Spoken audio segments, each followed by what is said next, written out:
संकुल SRJच्या नवरंग नवरात्रीच्या या चौथ्या भागात आज आपलं स्वागत आहे। आज आहे नवरात्रीचा दिवस चौथा आणि आजचा रंग आहे पिवळा, जो की मी परिधान केला आहे आणि आपल्या देवीनेही नेहमीप्रमाणे परिधान केलेला आहे। तर आपल्याला तो बघायला जायचंय। आपण सगळेजण जाऊया। माझी आई पण येणार आहे सोबत आणि रियांशी असेल आणि रियांशीच्या मित्रांचा म्हणजे आमच्या सोसायटीतल्या लहान लहान मुलांचा जो छानसा गरबा असतो इथे, तो पण तुम्हाला मी आज दाखवणार आहे। तर चला जाऊया सोबत। चला तर आलो आहोत आता मंडपात एंटर करताना खरं तर इथे आमच्या मंडपात सगळ्या लहान मुलांचा घोळका असतो आणि हे सगळे दिवसभर छान देवीच्या दर्शनात, देवीच्या इथे ते खेळत बागडत छान मस्त वातावरणात असतात।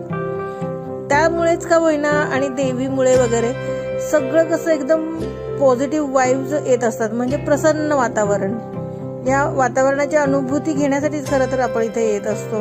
ही बघा, देवीने किती सुंदर अशी पिवळी साडी परिधान केली आहे आणि आज देवीचं रूप आहे कुशमांडा आणि आपण म्हणजे दर्शन घेताना सुद्धा म्हणजे एक इतकं प्रसन्न वाटतं की दिवसभराची जी म्हणतो ना आपण थकाण असते ती सगळी दूर होऊन जाते।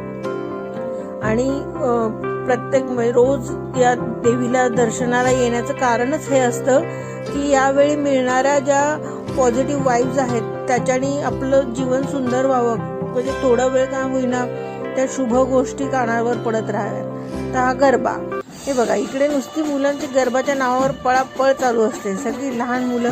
ॲक्च्युली आमच्या इथल्या गरबाची स्पेशालिटी म्हणजे फक्त लेडीज आणि लहान मुलं यांचाच तो गरबा असतो, पण का होईना त्यात पण खूप मजा येते आणि इकडचे जेंट्स आमच्या सगळ्यांच्या रक्षणासाठी उभे असतात।